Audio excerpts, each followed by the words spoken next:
বিলাক তেতিয়াৰ সময়ত এক ৰাজনৈতিক হেঁচা প্ৰয়োগ হৈছিলে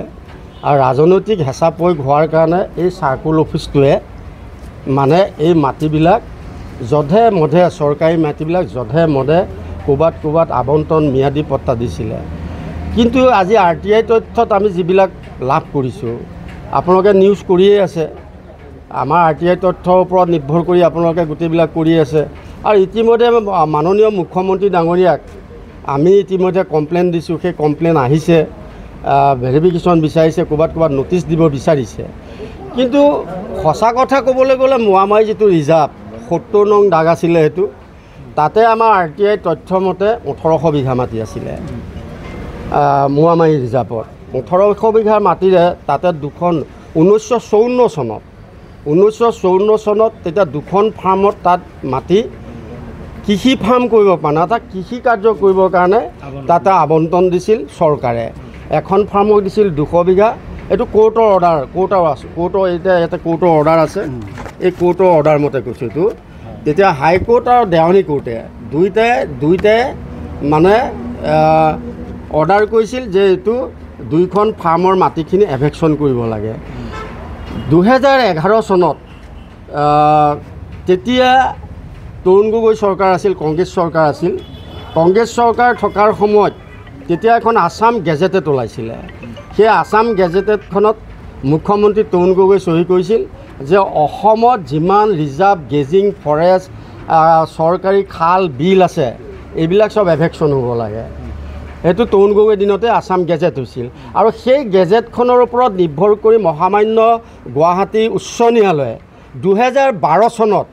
এই মোৱামাৰী গেজিং ৰিজাৰ্ভৰ যি ফাৰ্মৰ মাটি আছে, এই মাটিখিনি এটা মই দেখাই দিছোঁ, এইটো আপোনাৰ এভেকশ্যন অৰ্ডাৰ কৰিছিলে। এইটো 2012 চনত এভেকশ্যন অৰ্ডাৰ কৰিছিল। কিন্তু দুৰ্ভাগ্যবশতঃ সেইখিনি সময়ত এক প্ৰবল ৰাজনৈতিক নেতাৰ হেঁচাত আৰু বহুত গুণ্ডাৰাজৰ হেঁচাত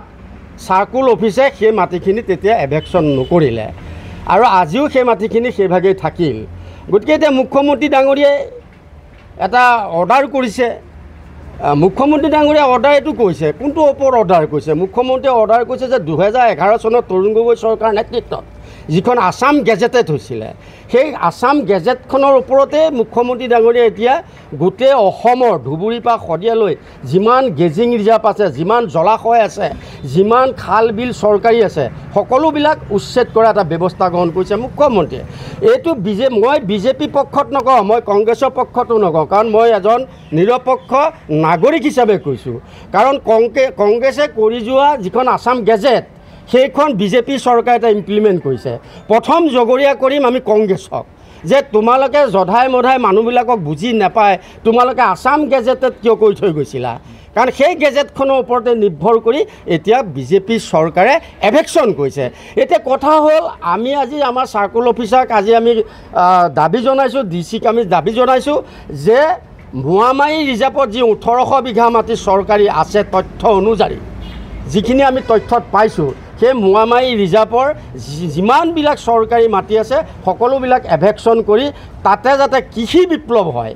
এটা ডাঙৰ কৃষি বিপ্লৱ কৰক। তাত কিন্তু এটা কথা, আমি তাত আদানী আম্বানীৰ পক্ষত নাথাকোঁ। আদানী আম্বানীক আমি মাটি দিলে তাত ঘোৰ আন্দোলন চলিব। তাতে থলুৱা মানুহখিনি দি কৃষি বিপ্লৱ কৰক। এজন প্ৰভাৱশালী ৰাজনীতিৰ নেতাৰ এটা ডাঙৰ প্ৰভাৱ পৰিছিল,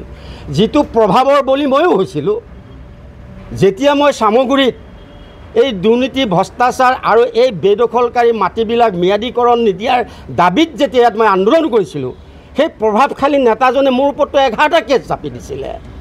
11টা কেছ জাপি দিছিল। কিন্তু মই নতশি কৰা নাছিলোঁ। ষ্টিল নাও এতিয়ালৈকে মই যুঁজিয়ে আছোঁ যে চৰকাৰী মাটি কোনো কাৰণত হিন্দুৱেই হওক বা মুছলমানেই হওক, খ্ৰীষ্টানেই হওক, যোনেই নহওক কিয়, তাত কোনেও দখল কৰিব নোৱাৰিব।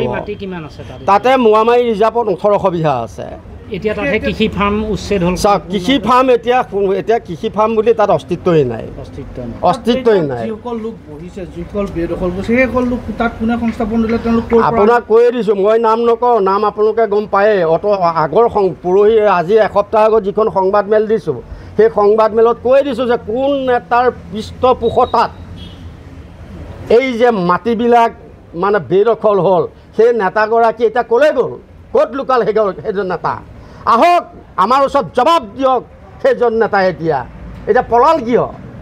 পলাল সেই নেতাজন তেওঁ পৃষ্ঠপোষকতাত সেইখিনি সময়ৰ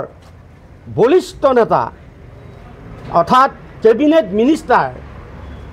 তেওঁ এই কাৰুকাৰ্যখিনি কৰি গ'ল তেওঁ বলিষ্ঠ পদক্ষেপতে আজি এই চৰকাৰী ৰিজাৰ্ভবিলাক বেদখল হ'ল যিটো আন্দোলন হৈছিল সেই আন্দোলনত যিখিনি তাত অসমীয়া মানুহে তাত সেই কৃষিভূমিত মানে কাম কৰি আছিলে সেই মানুহখিনি মানে তাৰপৰা পলাই আহিবলগীয়া হৈছিল আহি পেলাই আমাৰ সামগ্ৰী মানে ইয়াত শিবিৰ পাতি পেলাই আছিলে আৰু তাৰ পিছতে সেই তাৰ যিখিনি মাটি আছিল সেই মাটিখিনি মানে অবৈধ যিবিলাক নাগৰিক আছে সেই নাগৰিকে সেই মাটিখিনি দখল কৰি এতিয়ালৈকে খাই আছে তেওঁলোকে কিন্তু চৰকাৰে কোনো ভূমিকা আজিলৈকে লোৱা নাই আৰু তাৰপিছত আমাৰ সামগ্ৰী ৰাজহ এলেকাত যিমানবিলাক চৰকাৰী মাটি আছে বহুত এতিয়া আমাৰ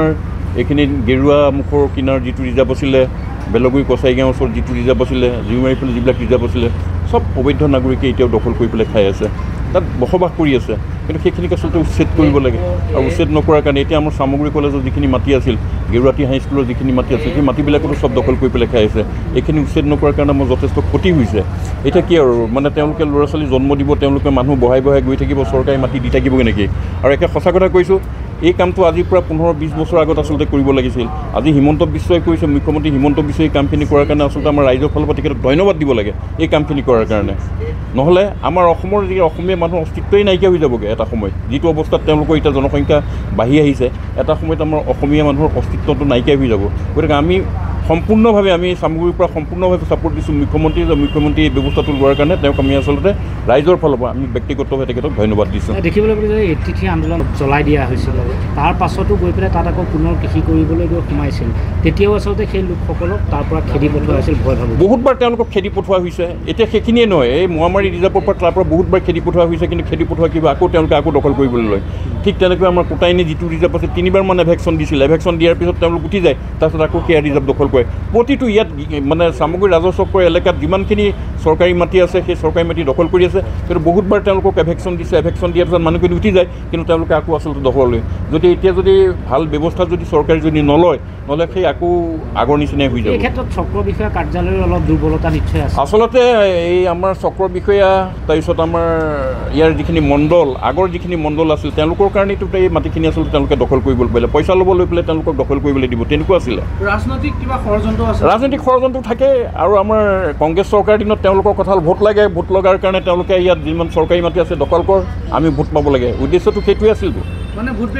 ভোট বেংকৰ স্বাৰ্থতে তেওঁলোকক আচলতে ইয়াত বহুৱাই পেলাই আজি গোটেই মাটিখিনি দখল কৰি লৈছিল কিন্তু আমাৰ এৰিয়াত যিখিনি মাটি আছে সেই মাটিটো এতিয়াও দখল কৰিব পৰা নাই আমাৰ অসমীয়া বেল্টত যিখিনি মাটি আছে এতিয়াও গেজিং ৰিজাৰ্ভ বহুত 2-3টা ৰিজাৰ্ভ আছে সেই ৰিজাৰ্ভটো এতিয়ালৈকে দখল কৰিব পৰা নাই আমাৰ দখল কৰিবলৈ গৈছিলে কিন্তু আমাৰ ৰাইজে নিদিলে তাত মুখ্যমন্ত্ৰীক আহ্বান জনাইছোঁ যে আমাৰ সামগ্ৰী ৰাজহ এলেকাত যিমানখিনি চৰকাৰী মাটি আছে এই চৰকাৰী মাটিবিলাক যিখিনি অবৈধ মানুহে আচলতে অবৈধ নাগৰিকে দখল কৰি আছে সেইখিনি সোনকালে আচলতে উচ্ছেদ কৰিব লাগে আৰু উচ্ছেদ কৰি সেই চৰকাৰী যিখিনি মাটি আছে সেই মাটিখিনিত অন্ততঃ আমাৰ ইয়াত যিবিলাক নিবনুৱা ল'ৰা আছে সেই নিবনুৱা কৃষি বিপ্লৱৰ আচলতে এটা সূচনা কৰিব লাগে আমি মুখ্যমন্ত্ৰীক এইটো আহ্বান জনাইছোঁ আমাৰ ফালৰ পৰা আৰু মুখ্যমন্ত্ৰী এই প্ৰচেষ্টাটো লোৱাৰ কাৰণে বিজেপি ইয়াৰ আগতো সৰ্বানন্দ সোণোৱাল মুখ্যমন্ত্ৰী আছিল তেখেতসকলে এই ব্যৱস্থা কৰা নাছিলে কিন্তু মুখ্যমন্ত্ৰী হিমন্ত বিশ্ব শৰ্মাই এই ব্যৱস্থাটো লোৱাৰ কাৰণে তেখেতক আচলতে আমি ধন্যবাদ দিব লাগে আৰু আমি ব্যক্তিগতভাৱে ধন্যবাদ দিছোঁ